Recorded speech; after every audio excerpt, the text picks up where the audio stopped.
नमस्कार दोस्तों, मैं अंकुर उपाध्याय स्वागत करता हूं आप सभी का एक बार फिर से अपनी नई वीडियो में।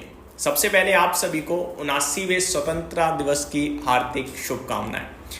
दोस्तों, बहुत कुछ होना है आज के सेशन में, जिसमें से बहुत कुछ हो भी चुका है। पहली और सबसे बड़ी बात, प्रधानमंत्री मोदी जी की स्पीच जो कि हो चुकी है, और स्पीच ने अपने आप में एक रिकॉर्ड बना दिया है।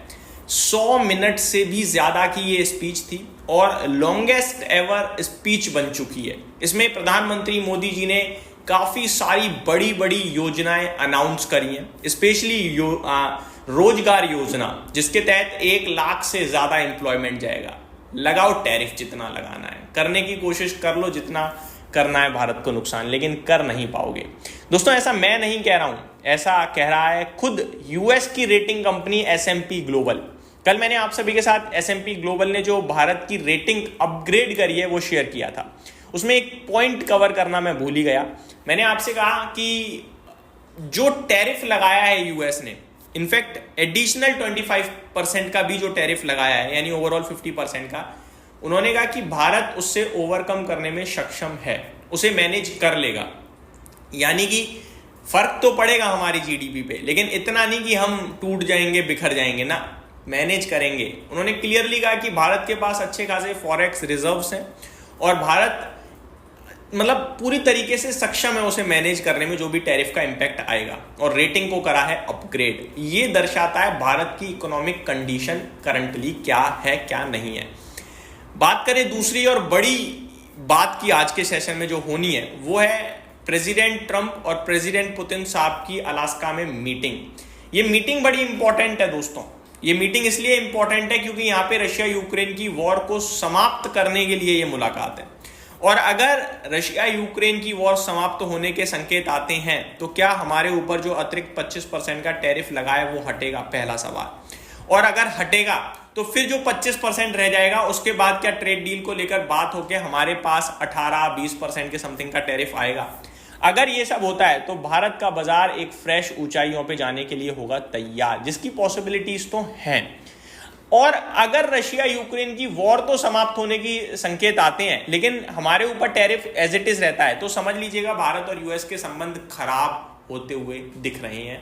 और यहां पे टेंशन बढ़ सकती है, लेकिन बाजार नहीं गिरेगा। गिरेगा भी तो 24 घंटे ज्यादा से ज्यादा, उससे ज्यादा नहीं, क्योंकि ऑलरेडी हम सभी ने देख लिया है। अब एक चीज जो फेवर में आ सकती है वो ये कि इंडिया और यूएस के बीच में इनकेस टैरिफ को लेकर कोई समझौता नहीं होता, 25% अतिरिक्त टैरिफ भी रहता है, रिश्ते खराब होने की पूरी संभावना हो जाती है। तो चाइना क्लियर कट दिखा रहा है कि वो भारत के साथ दोबारा दोस्ती का हाथ बढ़ा रहा है। यानी अगर यूएस एक पावरफुल कंट्री से हमारे थोड़े नाते बिगड़ेंगे, तो चाइना हमारा साथ देने के लिए पूरी तरीके से तैयार है, क्योंकि उसे पता है भैया चाइना को कि भारत चाइना +1 की कितनी हैविली फायदा उठा रहा था, कितनी हैविली उसको प्ले कर रहा था। तो दोबारा क्यों ना यहीं पे दोस्ती कर ली जाए।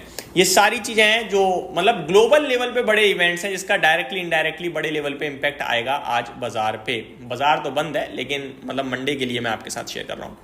आगे बात करते हैं दोस्तों कुछ और इंपॉर्टेंट चीजों के बारे में। कल अमेरिका का बाजार कैसा रहा है वो एक बार ट्राई करते हैं, चेक करते हैं। कल उनका होलसेल इन्फ्लेशन डेटा आया था, जो कि थोड़ा अनुमान से ज्यादा आया था, जिसके बाद वहां पे गिरावट दिखी हमें, लेकिन कुछ खास नहीं गिरा है। रसल 2000 बस 1.25% नीचे था, बाकी S&P 500 तो फ्लैट बंद हो गया है। नेस्डेक और डाउ भी बिल्कुल फ्लैट ही बंद हुए हैं, कुछ मूवमेंट ही नहीं है, ये मान के चलिए आप। एशिया पैसिफिक बात करी जाए तो आपके लिए बढ़िया ट्रेड चल रहा है आज। शंघाई हरे निशान में ट्रेड कर रहा है आपके लिए। बात करूं निक्काई जापान के बाजार की, तो यहाँ तो भैया नई ऊंचाइयां दिख रही हैं। 43,340 पे 1.5% की तेजी आज जापान के बाजार में दिख रही है। हैंगसेंग हालांकि 1% समथिंग नीचे दिख रहा है आप सभी को। कॉस्पी फ्लैट है। भारत का बाजार आज बंद है। ताइवान की बात करें तो फ्लैट टू पॉजिटिव है। CNBC 100 एशिया इंडेक्स लगभग 0.4% ऊपर ट्रेड करते हुए दिख रही है। तो संकेत तो अच्छे ही आ रहे हैं देखा जाए तो ग्लोबल फ्रंट से, स्पेशली एशियन मार्केट से। आगे बात करें तो दोस्तों, ट्रंप साहब लगातार चर्चाओं का विषय बने हुए हैं और बने ही रहेंगे वो, क्योंकि वो चीज़ ही ऐसी करते हैं। आज अलास्का में जो मीटिंग है उस पर सबकी नज़र होगी। बढ़ते हैं आगे अपने भारतीय बाजार की तरफ। निफ्टी के लेवल्स अभी भी डिस्कस नहीं करेंगे, क्योंकि एक बार चीज़ें क्लियर हो जाएं। और मैं आप सभी के साथ जो जो प्रधानमंत्री मोदी जी ने अपने 100 मिनट से ज़्यादा की स्पीच में कहा है, वो सारी चीज़ें आज कवर करूँगा दिन के दौरान। तो चैनल के साथ बने रहिए, क्योंकि बड़ा इंपैक्ट आएगा उसका। ये पॉजिटिव चीज़ है काफ़ी सारी, मैं आपके साथ जरूर शेयर करूँगा। आगे बढ़े रिजल्ट्स की तरफ, तो डॉनियर इंडस्ट्रीज के नंबर्स आते हुए दिखे हैं कल के सेशन में। छोटी छोटी कंपनियां काफ़ी सारी हैं, ज्योति स्ट्रक्चर, सद्भाव इंजीनियरिंग्स के नंबर्स आए हैं, प्लेटिनम इंडस्ट्रीज के नंबर आए हैं, सैनस्टार, वेलोर स्टेट के नंबर्स आते हुए दिख रहे हैं। इजी ट्रिप प्लानर्स के नंबर्स तो बहुत ही ख़राब है, मैंने कल डिस्कस भी करे थे। ओरिएंट ग्रीन पावर के नंबर्स आते हुए दिख रहे हैं, KDDL, Spectrum Electric, SPIC, Kamdhenu Limited, Swan Energy, Expleo Solutions, बहुत सारे नंबर्स हैं। आप कमेंट करके बताइएगा किसके नंबर्स पहले कवर करने हैं। आगे बात करें दोस्तों, रिजल्ट सीजन ऑलमोस्ट एंड हो गया है। आज की बात करें तो कोई भी नंबर नहीं आ रहा है, कोई एक छोटी मोटी कंपनी है जिसको क्या ही डिस्कस करना आप सभी के साथ। अगले हफ्ते की भी बात करें तो रिसेंटली लिस्टेड स्टॉक है एक CP प्लस, आदित्य इन्फोटेक के नाम से आप जानते हैं। 19 अगस्त को इस कंपनी के नतीजे आते हुए दिखेंगे, तो यहाँ पे ध्यान देना होगा। बाकी 20 अगस्त को शांति गोल्ड के नंबर्स आते हुए दिखेंगे, ये भी रिसेंटली ही लिस्टेड स्टॉक है। बाकी कोई रिजल्ट सीजन में कोई बड़ा नाम है नहीं जो अपने नंबर पेश करेगा आपके लिए इस वीक। तो यहीं पे समाप्त करते हैं दोस्तों इस वीडियो को। अगली वीडियो में बात करूंगा आप सभी के साथ इंटरेस्टिंग स्टॉक्स और जो प्रधानमंत्री मोदी जी ने अनाउंस किया उसके बारे में। Thank you so much for watching this video. Have a great day guys.